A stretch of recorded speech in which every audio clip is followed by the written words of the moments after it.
So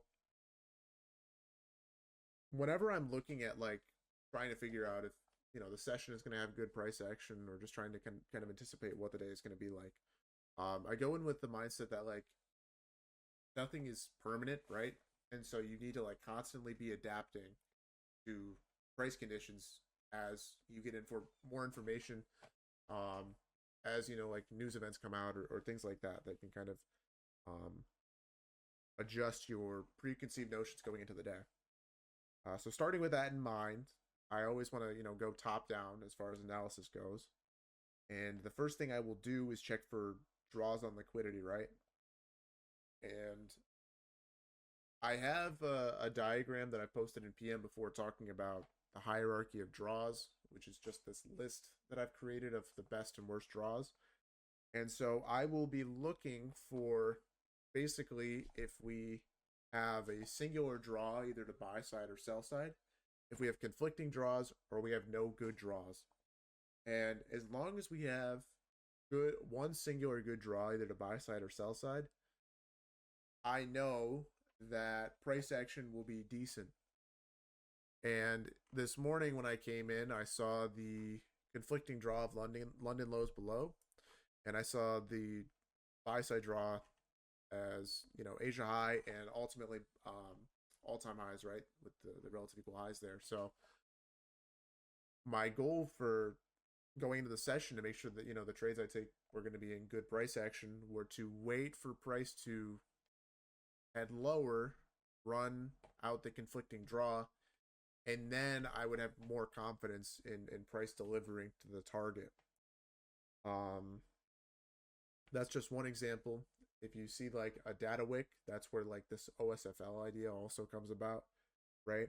We don't know if price action is going to be good in between the data wicks, but when we wait for one to be swept out and then target the opposite side, we'll know that that price should run with some consistency, contribute to that target. Essentially, what you're looking for whenever you're waiting for good price action is you're waiting for price to get out of the AMD, like the accumulation and manipulation side of um, price action, and you want us to kind of be inside of that distribution portion. That kind of leads us into our next part, which is identify market structure, right? So whenever you're trying to figure out if price action is going to be good or not, you got to look at what phase of the market maker model we're in first, seeing if we're in buy side or sell side, or look at, like I just said with AMD, right? Are we accumulating? Are we manipulating? Are we distributing? And you can look at that on both the lower time frame and the higher time frame. If you're looking for swings, obviously you're going to focus more on the higher time frame. If you're looking for scalps, you're going to be looking at the lower time frame. And then you're also going to be looking at the proximity to draws. So if we have a very good draw, and that is seemingly going to be ran soon, then that's going to allow you to maybe anticipate price action becoming bad, right? Because once we run out our draws, there's nothing left for price to target. And so we just kind of, don't do a whole lot. We either go sideways for a bit and don't really go towards any targets, or we whipsaw, or we don't really deliver properly. And so anytime like the market is close to a very good draw, I'm kind of anticipating maybe bad PA after that draw gets hit. Next thing is obviously going to be checking for any news or maybe a calendar day that isn't typically conducive of providing the best PA. And so specifically those dates that I look at are going to be days where we're generating liquidity usually. And those are Friday PM, OPEX and quad witching, holidays, Wednesday PM and Thursday before NFP, pre-news, no news, pre-volatile earnings, and week of the contract rollover. So each one of those events, we usually generate liquidity beforehand so that when the news breaks or when the announcement is made or whatever happens, we run that liquidity. Okay, and so you don't want to be trading in that accumulation phase, that place where we're generating liquidity. You want to be trading whenever we're delivering, right? And we're distributing. The next thing I do, kind of step forward this whole process, is I check for the macro times, right? Because the macro times are usually going to be where we see price deliver. And that's what I just keep going back to whenever I'm looking to anticipate good PA is, are we in the distribution phase of whatever model we're in, or just in the overall market? And so the distribution phase normally starts picking up during the macro.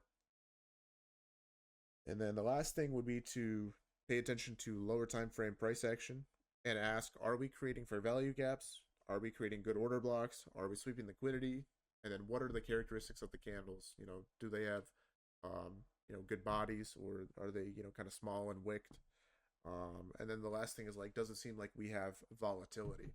So volatility will usually be the last thing that, we need lead to good PA. If we're not very volatile, then we get, stuff that looks like this, right? Where we're just like kind of chopping around here, right? Right. That's kind of the 5-step process to figuring out, price action and anticipating it. Um, if we've gotten a bunch of really good price action, right? We've distributed, we've ran targets, then you can anticipate bad PA following that. And vice versa. If we've chopped for a long time, we've generated a lot of liquidity, we're getting into that manipulation leg, that's when you can anticipate good price action to run that liquidity. So, any questions? What would you say the phase is from this morning? Like accumulation, manipulation, and distribution? Yeah, so Or are we just chopping around? I'd say uh, for the higher time frame, London was like our accumulation phase, right? And then the morning opens, we manipulate down, and now we're attempting to distribute higher. But overall, because it's a no news day, we could just be like accumulating on the higher time frame here, right? On like the 1 hour.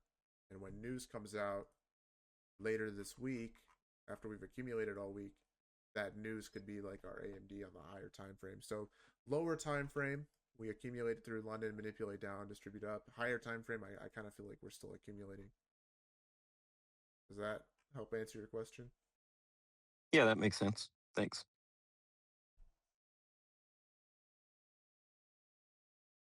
So this morning, you talking about two possible draws.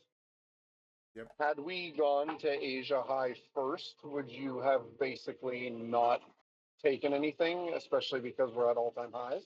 Yeah, that would have been what I would have just missed out on the trade. Okay.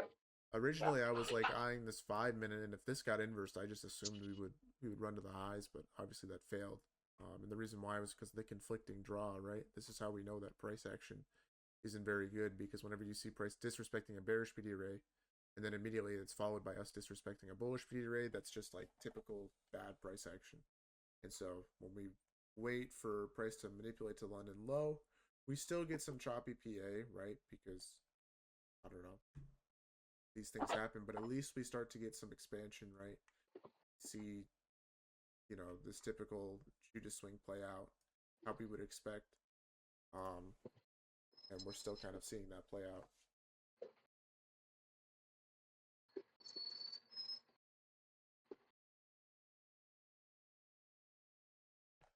All right, there's a message. Yeah, no, the wick on this like 11-17 candle was pretty severe. What do you think about the 3 minute long to get it off the 15-minute fair value gap? The 3 minute long off the 15-minute fair value gap is what he said. It's a tiny 15-minute fair value gap though. Oh, this one right now. Yeah. I would not take this. Just because we have relative equal highs. Yeah, no, I get it. It's because we're just too far outside the kill zone, and I feel like if you were in a long still, it should have been from lower. But yeah, no, I don't think I would take the 3 minute here. It just doesn't really feel like it is good of price action now at this point. Yeah, no, we're just chopping. Yeah, like here's the thing: when ES takes out Asia high, that's a very big liquidity pool being swept out, and so if that hadn't happened, like if ES still had Asia High intact, I would feel more confident in this 3 minute long working. But because we've taken out that draw, I just don't know if it's going to be good price action, right? Kind of going back to what I just said in the class, right? Now that that draw is taken out, I'm kind of anticipating worse price action, which we have gotten to a certain degree after that draw was taken out, right? You know, we were initially just distributing very cleanly here, no issues, right? We put in the soup here, good SMR, respect bullish PD arrays, respect bullish PD arrays, and then when we hit the target, we start to, you know, just chop around, not get that clean of price action. So that's kind of where I'm at right now. Now, if the proximity to our final target increases, I think longs will have a better shot at working out. But ultimately, like, I think at this point we just need to generate more liquidity before taking a long. That's like the biggest issue. Pretty good.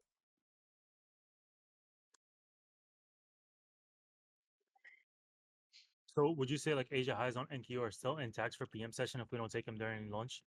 Yeah, exactly. Yeah, all this liquidity would still be good to target for PM.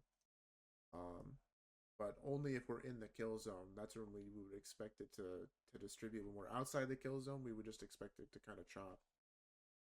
That's why I'm not really interested in this 3 minute, mostly because of time. Time just doesn't allow. Cool.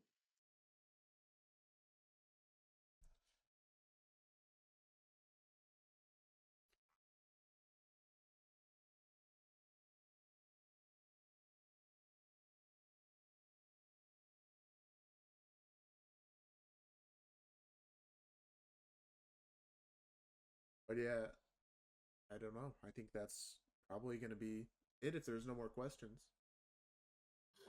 I had one question. I took the 5 minute off open.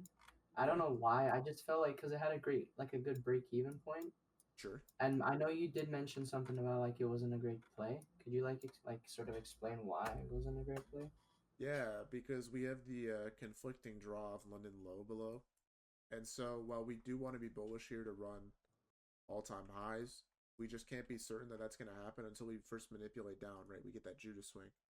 Because when Yeah, we like when okay. I was just That's saying right. because when we get the Judas swing, we run out any conflicting like draws lower, right? And then these become the orders that we have to worry about. But because enough time hasn't passed to make this low significant after we get the long, these highs are just such a more significant draw than this low is. That's why this becomes a good long. Whereas here, a lot of time has passed from London low being put in, and so everyone that's going long here has their orders here. So this becomes a good order pool, right? Okay, yeah. That's essentially it, right? It's like longing with a data low below. It's like how Yeah, I no, would put it. because after I took that loss, I did realize that I was just gonna go down to London lows. So Yeah. So how come the 30-second from 9:46 a.m. failed? I don't know. 'Cause I thought it was looked- a great trade. I took that. I don't know why it failed. yeah, I took that too, and then I hopped on stream because I was like, no way, I'm the only one that took it, Nope, I took and it. then I I got thought it was cooked. good. Because to me, there's no draws left. We're delivering out of the 4 hour. This is V shape. I thought it was a great loss. If you took that loss, I wouldn't be upset about taking it. All right, perfect. Because Loki, I thought I was like the only one that took that L. I was like, I'm such a pattern trader. You know what I mean? No, I took it. I thought it was good. Looks like we're gonna get the 3 minute here.